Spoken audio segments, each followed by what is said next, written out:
everyone, welcome to our YouTube channel The Legal Thoughts, where you will get all the videos related to your studies. And I am Riya और आज मैं video लेकर आई हूँ आपके लिए contract के ऊपर. So before we'll start the video I want to discuss about our website. जो भी वीडियोस में मैं जितने भी कॉन्सेप्ट्स आपको एक्सप्लेन करूंगी जो इस वीडियो में होंगे और बाकी आने वाली वीडियो में भी होंगे, वो सारे कॉन्सेप्ट्स के और सारे टॉपिक्स के बहुत ही ईजी लैंग्वेज में आपको नोट्स मिलेंगे हमारी वेबसाइट पर. सो वेबसाइट का लिंक नीचे आपको डिस्क्रिप्शन बॉक्स में मिल जाएगा. So do visit our website and check out our notes जो कि बहुत ही इजी लैंग्वेज में है. So now without wasting any time let's start our video. सबसे पहले हम इस वीडियो में बात करेंगे कि कॉन्ट्रैक्ट होता क्या है, कॉन्ट्रैक्ट के मीनिंग की. उसके बाद हम डिस्कस करेंगे nature of contract and its effect, और उसके बाद हम बात करेंगे स्कोप ऑफ कॉन्ट्रैक्ट, और फिर हम डिस्कस करेंगे कॉन्ट्रैक्ट से रिलेटेड कुछ केस लॉ. तो वीडियो को स्टार्ट करते हैं.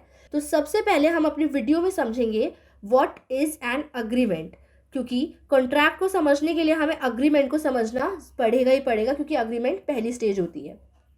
So now, according to the definition of agreement, according to section 2E of Indian Contract Act 1872, every promise and every set of promises forming the consideration for each other is an agreement. अब agreement के अंदर ना दो elements होते हैं. सबसे पहला element होता है promise. ओके तो अग्रीमेंट के अंदर प्रॉमिस सबसे इंपॉर्टेंट है, और उसके बाद दूसरा एलिमेंट है कंसिडरेशन. दो एलिमेंट्स होते हैं, प्रॉमिस और consideration. Now what is the meaning of consideration? To give something in return, यानी कि किसी चीज़ के बदले कोई चीज़ देना. और जब अग्रीमेंट के अंदर प्रॉमिस और कंसिडरेशन दोनों आ जाएंगे तो वो एक अग्रीमेंट बन जाएगा.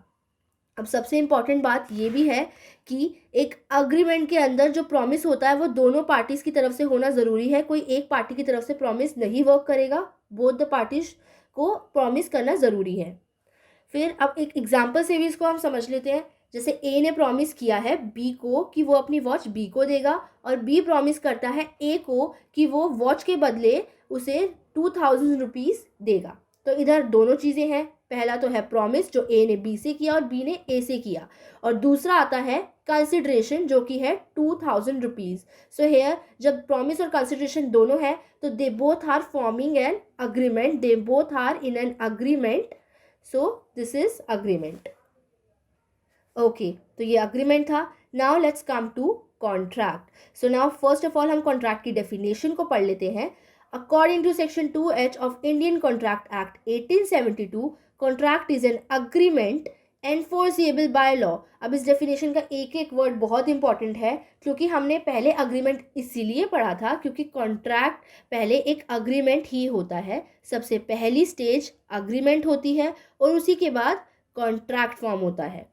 तो अब अग्रीमेंट से ये कॉन्ट्रैक्ट कैसे बनता है हम आपको ये बताते हैं, क्योंकि अग्रीमेंट से कॉन्ट्रैक्ट बनने के लिए उसके अंदर एक लीगल कंसिडरेशन होना ज़रूरी है. नाउ कंसिडरेशन हम सबको पता है, लीगल यानी कि वो कंसिडरेशन बिल्कुल लॉफुल और लीगल होनी चाहिए.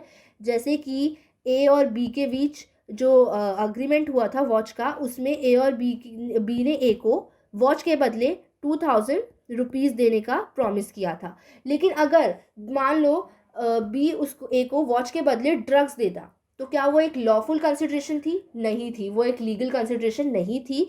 और अगर वो लीगल कंसिडरेशन नहीं थी तो वो एक कॉन्ट्रैक्ट नहीं हो सकता है. लेकिन जब हमारी लीगल कंसिडरेशन आ जाती है, यानी कि ए बी को वॉच देता है और बी ए को 2000 रुपीज़ देता है, तो वो एक कॉन्ट्रैक्ट बन जाता है, क्योंकि उसके अंदर कंसिडरेशन बिल्कुल लीगल है और वो एनफोर्सेबल बाय लॉ हो जाता है. अब उसके अंदर अगर दोनों में से कोई एक भी अपना कॉन्ट्रैक्ट को कंप्लीट करने से मना कर देता है तो कोर्ट बीच में आकर इंटरफेयर कर सकती है, और court can make that party to complete the contract. Court उस पार्टी को कॉन्ट्रैक्ट कंप्लीट करने पे मजबूर कर सकती है, क्योंकि कोर्ट किसी गलत चीज़ को सपोर्ट नहीं करेगी. दैट इज़ वाई लीगल होना कॉन्ट्रैक्ट का बहुत ज़रूरी है. Now it is an agreement or set of promises giving rise to obligation that can be enforced and recognized by law. Again promises होना ज़रूरी है, consideration होना ज़रूरी है, तभी वो enforce होगा law के through. Now An agreement becomes a contract when it satisfies all the essential and valid contract mentioned in section 2. एक agreement contract तभी बनता है जब वो सारे essentials को complete करता है जो कि section 2 के अंदर mention है. तो एक तो legal consideration हम पढ़ चुके हैं. section 2 के अंदर और भी ऐसे कई सारे essentials हैं जो एक valid contract को बनाने के लिए important है. तो now we'll study how a contract is formed. तो सबसे पहले तो हम ये जानेंगे कि प्रॉमिस कैसे बनता है. सबसे पहले ऑफर और एक्सेप्टेंस आता है. ए बी को ऑफर करता है वॉच के लिए, बी ए को एक्सेप्टेंस देती है कि वो उसकी वॉच खरीदना चाहेगा. तो एंड ये दोनों आपस में प्रॉमिस कर लेते हैं. नाउ प्रॉमिस बन जाता है. अब प्रॉमिस के बाद प्रॉमिस में ऐड हो जाता है कंसिडरेशन, यानी कि बी 2000 रुपीज़ देता है ए को और फिर वो कंसिडरेशन ऐड होके अग्रीमेंट बन जाता है. नाउ अग्रीमेंट बनने के बाद क्योंकि उनकी कंसिडरेशन लीगल थी तो वो एनफोर्सेबल बाय लॉ हो जाता है और वो एक कॉन्ट्रैक्ट फॉर्म करते हैं. तो this is how they form a contract. हम आते हैं difference between agreement and contract. So सबसे पहले हम डिफरेंस में तो सबसे पहले हम डिफरेंस में बात करेंगे मीनिंग की. अग्रीमेंट के अंदर प्रपोजल यानी कि ऑफर बहुत इंपॉर्टेंट होता है. ऑफर और एक्सेप्टेंस के बाद ही एक अग्रीमेंट बनता है क्योंकि वो एक प्रॉमिस के अंदर आ जाते हैं. और कॉन्ट्रैक्ट के अंदर अग्रीमेंट बहुत ज़रूरी है. पहले एक अग्रीमेंट फॉर्म होगा, फिर लीगल कंसिडरेशन के साथ वो एनफोर्सिएबल बाय लॉ हो जाएगा और एक कॉन्ट्रैक्ट फॉर्म करेगा. Then comes element. अग्रीमेंट का मेन एलिमेंट ऑफर और एक्सेप्टेंस है जिसके बिना अग्रीमेंट नहीं हो सकता है. कॉन्ट्रैक्ट का मेन एलिमेंट है अग्रीमेंट जो कि उसकी फर्स्ट स्टेज होती है और एनफोर्सेबिलिटी जो कि लीगल कंसिडरेशन के बाद आ जाती है, तभी कॉन्ट्रैक्ट बनता है. Now agreement is defined under section 2E and contract is defined under section 2H. Now agreement के अंदर कोई भी अग्रीमेंट रिटन होना ये नेसेसरी नहीं है, यानी कि रिटन हो भी सकता है but it is not necessary because ये प्रोमिसेस होते हैं. लेकिन कॉन्ट्रैक्ट के अंदर नॉर्मली लोग रिटन करते हैं अग्रीमेंट या फिर रजिस्टर भी करते हैं क्योंकि आगे उसे को एनफोर्सेबिलिटी चाहिए होती है. तो रिटन और रजिस्टर नॉर्मल होता है वो. नाउ नेक्स्ट इज जो अग्रीमेंट है ज़रूरी नहीं है कि वो अग्रीमेंट लीगल हो, उसके अंदर हर चीज़ लीगल हो. कोई legal obligation is not important there, but contract के अंदर लीगल होना ज़रूरी है तभी वो एक कॉन्ट्रैक्ट कहलाएगा. Then in agreement every agreement need not to be a contract. सारे अग्रीमेंट्स कॉन्ट्रैक्ट नहीं हो सकते हैं बिकॉज कॉन्ट्रैक्ट लीगल होगा लेकिन अग्रीमेंट सारे लीगल नहीं होते हैं. लेकिन जितने भी कॉन्ट्रैक्ट हैं वो सारे पहले अग्रीमेंट होते हैं because agreement is first stage. Then scope. Agreement की जो स्कोप है वो वाइड होती है और कॉन्ट्रैक्ट की स्कोप जो है वो नैरो होती है, जिसे हम इस डायग्राम से समझ लेंगे. This is agreement a big circle and this is contract small circle. एक अग्रीमेंट के अंदर ही एक कॉन्ट्रैक्ट आता है. Okay, so this is difference between agreement and contract. तो अब आते हैं नेक्स्ट पे, that is essential of a valid contract जो कि सेक्शन 10 के अंदर मेंशन है. तो सबसे पहला एसेंशियल है हमारा टू पार्टीज़, यानी कि एक कॉन्ट्रैक्ट के अंदर दो पार्टीज़ का होना बहुत इंपॉर्टेंट है. एक पार्टी तो ऑफकोर्स कॉन्ट्रैक्ट नहीं कर सकती है और दूसरी बात उनका एक लीगल एग्जिस्टेंस होना भी ज़रूरी है. वो कोई कंपनी हो सकती है जो कि रजिस्टर हो जिसकी एक लीगल एग्जिस्टेंस हो, कोई स्कूल हो सकता है, कोई छोटी या बड़ी ऑर्गेनाइजेशन हो सकती है या फिर कोई नेचुरल पर्सन भी हो सकता है, but legal existence is very important. Okay, so next is agreement. Again contract की पहली स्टेज अग्रीमेंट होती है, तो अग्रीमेंट नहीं तो कॉन्ट्रैक्ट नहीं. Agreement is very important essential of a contract. Then next is free consent. अब फ्री कंसेंट का मतलब होता है कि आपकी जो कंसेंट है, कंसेंट माने कि आपकी मंजूरी. कॉन्ट्रैक्ट के अंदर कॉन्ट्रैक्ट को फॉर्म करने के अंदर आपकी जो रजामंदी है, आपकी जो मंजूरी है वो बिल्कुल फ्री होनी चाहिए किसी भी दबाव में, यानी कि मिस रिप्रेजेंटेशन के थ्रू या फ्रॉड के थ्रू या फिर अनड्यू इन्फ्लुएंस या फिर मिस्टेक के थ्रू नहीं ली जा सकती. यानी कि धोखाधड़ी या किसी प्रेशर के साथ आपकी मंजूरी नहीं ली जा सकती. आप अपने होश और आवाज़ में अपनी मर्जी से कॉन्ट्रैक्ट करेंगे तभी वो एक वैलिड कॉन्ट्रैक्ट माना जाएगा and that is called free consent. और इसके अंदर एक और इम्पॉर्टेंट एलिमेंट है, यानी कि जो दो पार्टीज कॉन्ट्रैक्ट कर रही है उनके माइंड का मीट होना भी इम्पॉर्टेंट है. ओके, सो उसको हम एक और वर्ड से जान सकते हैं, that is consensus ad idem. इसका मतलब होता है मीटिंग ऑफ माइंड्स। तो जब तक माइंड मीट नहीं करेंगे कॉन्ट्रैक्ट फॉर्म नहीं होगा, माइंड मीट करेंगे तो कॉन्ट्रैक्ट फॉर्म हो सकता है।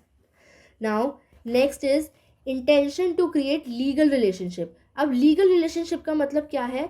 दो तरीके के रिलेशनशिप हो सकते हैं, एक तो लीगल और एक होता है इनफॉर्मल रिलेशनशिप। इनफॉर्मल रिलेशनशिप जैसे कि फादर और सन का, दो फ्रेंड्स का, या फिर आप एग्जांपल ले लीजिए जैसे कि मैं और मेरे फादर, हम दोनों के बीच ये डील होती है कि अगर मैं 10th में 95% ले आती हूँ तो मेरे फादर मुझे एक लैपटॉप गिफ्ट करेंगे। ठीक है, तो ये हमारे बीच एक अग्रीमेंट बन जाता है। लेकिन मैं 10th में 97% ले आती हूँ लेकिन मेरे फादर अब मना कर देते कि वो लैपटॉप नहीं दे रहे हैं। ठीक है, तो मैं क्या करूँगी? मैं उनको स्यू करूँगी बिकॉज एक वैलिड कॉन्ट्रैक्ट बन गया था ये? नहीं, because it is a informal relationship. हम अपने दोस्तों से भी ऐसे बहुत सारे प्रॉमिसेस करते हैं, हर प्रॉमिस पर हम कोर्ट नहीं लेके जा सकते, so we can not sue them. So एक लीगल रिलेशनशिप होना इम्पॉर्टेंट है, तभी वो एक वैलिड कॉन्ट्रैक्ट कहलाएगा। Now let's move further. अब आता है contractual capacity. Now what is contractual capacity? अब ऐसा तो नहीं कि हर कोई कॉन्ट्रैक्ट के अंदर आ सकता है, there are certain conditions to come in a contract. सबसे पहली कंडीशंस तो कि आप मेजर होने बहुत ज़रूरी हो, यानी कि आप 18+ होंगे तभी आप एक कॉन्ट्रैक्ट फॉर्म कर सकते हो। Minor can not come in a contract. आप एकदम मेंटली फिट होना ज़रूरी है। अगर आप अनसाउंड माइंड के होते हो, लाइक आप मेंटली फिट नहीं होते हो, तो आप एक कॉन्ट्रैक्ट फॉर्म नहीं कर सकते हो। आपकी कोई क्रिमिनल आइडेंटिटी नहीं होनी चाहिए। अगर आप क्रिमिनल होते हो तो भी आप कॉन्ट्रैक्ट के अंदर नहीं आ सकते हो। Law will not allowed any criminal to form a contract. दूसरा, अगर आप किसी चीज़ के नशे में हो, इफ़ यू आर इंटॉक्सिकेटेड, आपने ड्रग्स लिए या फिर आपने अल्कोहल पी है, तो भी आप एक कॉन्ट्रैक्ट फॉर्म नहीं कर सकते। आप अपनी प्रॉपर सेंसेस में ही एक कॉन्ट्रैक्ट फॉर्म कर सकते हो। एंड लास्ट इज, अगर आप किसी भी एनिमी कंट्री से हो, लाइक दो कंट्रीज़ के बीच वॉर चल रही है और उन दोनों के जो सिटीजन्स हैं वो आपस में कॉन्ट्रैक्ट करना चाहते हैं, तो अभी कॉन्ट्रैक्ट नहीं हो सकता है बिकॉज दोनों कंट्री एक एनिमी कंट्री है, उन दोनों के बीच कोई कॉन्ट्रैक्ट नहीं हो सकता। अब आती है कंसिडरेशन की बात। As we know, to give something in return, जो बहुत इंपॉर्टेंट एलिमेंट है एक वैलिड कॉन्ट्रैक्ट का। Next is no unlawful consideration पे, यानी कि अगर आपकी कंसिडरेशन अनलॉफुल है, इलीगल है, तो भी आप कॉन्ट्रैक्ट के अंदर नहीं आ सकते हो। अगर आप जैसे मान लो कि आप ड्रग्स के अंदर डील कर रहे हो, ए और बी दोनों ड्रग्स के अंदर एक एग्रीमेंट कर रहे हैं, तो वो एक कॉन्ट्रैक्ट नहीं बन सकता है because agreement can be illegal but a contract can not be illegal, क्योंकि उसे एनफोर्सेबिलिटी मिलेगी ही नहीं। Now next is lawful consideration. Again lawful consideration बहुत ही एसेंशियल एलिमेंट है, उसके बिना वैलिड कॉन्ट्रैक्ट नहीं हो सकता है। Lawful object. अब ये section 23 of Indian contract act 1872 के अंदर मेंशन है कि लॉफुल ऑब्जेक्ट होना बहुत इंपॉर्टेंट है। लॉफुल ऑब्जेक्ट यानी कि जिस पर्पस के ऊपर कॉन्ट्रैक्ट हो रहा है, जैसे पहले एग्जाम्पल में था ए और बी वॉच के ऊपर कॉन्ट्रैक्ट कर रहे हैं। ठीक है, तो वॉच एक ऑब्जेक्ट है और वो एक लॉफुल ऑब्जेक्ट है, उस पर कॉन्ट्रैक्ट कर सकते हैं, ये पूरा कॉन्ट्रैक्ट बन सकता है। लेकिन वहीं अगर ए और बी दोनों ड्रग्स के ऊपर कॉन्ट्रैक्ट कर रहे हैं तो वो एक लॉफुल ऑब्जेक्ट नहीं है because it is illegal. So lawful object is very important, object आपका लीगल होना ज़रूरी है। Now next is scope of contract. तो स्कोप ऑफ कॉन्ट्रैक्ट में सबसे पहले हम ये समझ लेते हैं कि स्कोप होता क्या है। जैसे कि आप मान लीजिए आपने अपनी 11th में साइंस स्ट्रीम ली है। अब ज़रूरी तो नहीं कि आप साइंस स्ट्रीम लोगे तो आप सिर्फ डॉक्टर ही बनोगे, आपके पास बहुत सारी स्कोप है। आप इंजीनियर बन सकते हैं, आप टीचर बन सकते हैं, आप लॉयर बन सकते हैं, आप बहुत कुछ बन सकते हैं। Same with the contract. अब कॉन्ट्रैक्ट के अंदर भी ऐसा ही है। Now contract also have so many scopes, जैसे कि कॉन्ट्रैक्ट सेल ऑफ गुड्स में भी हो सकता है, टैक्सेशन में भी हो सकता है, इंश्योरेंस में, और डिफरेंट तरीके के रेंट में भी हो सकता है। और इसी तरीके से कॉन्ट्रैक्ट के कुछ टाइम भी होते हैं, यानी कि कॉन्ट्रैक्ट का कोई लिमिटेड स्कोप नहीं है। तो तो कोई लिमिटेड टाइम भी नहीं है. Contract can be of 1 year also, contract can be of life time also, contract can be of 10 year also. Depend कि वो कॉन्ट्रैक्ट किस चीज़ पर हो रहा है. जैसे कि लाइफ इंश्योरेंस है, वो पूरी लाइफ का होता है. और वहीं बात करें हम किसी गारंटी पीरियड की, तो एक सामान की गारंटी 2 मंथ्स, 6 मंथ्स, 1 ईयर की हो सकती है, या फिर वो जब तक ख़राब ना हो, कुछ ऐसा टाइम होता है उसका. तो इस तरह अलग अलग टाइम होता है. और एक बहुत इंपॉर्टेंट बात ये है कि जो दो लोगों के बीच कॉन्ट्रैक्ट हो रहा होता है, तो उनके बीच ये टाइम ऑलरेडी डिसाइडेड होता है. दोनों पार्टीज़ को पता होता है कि कितना पीरियड है या कितने टाइम का ये कॉन्ट्रैक्ट है. तो ये था scope of contract. Okay, now next is contract कैसे बना था.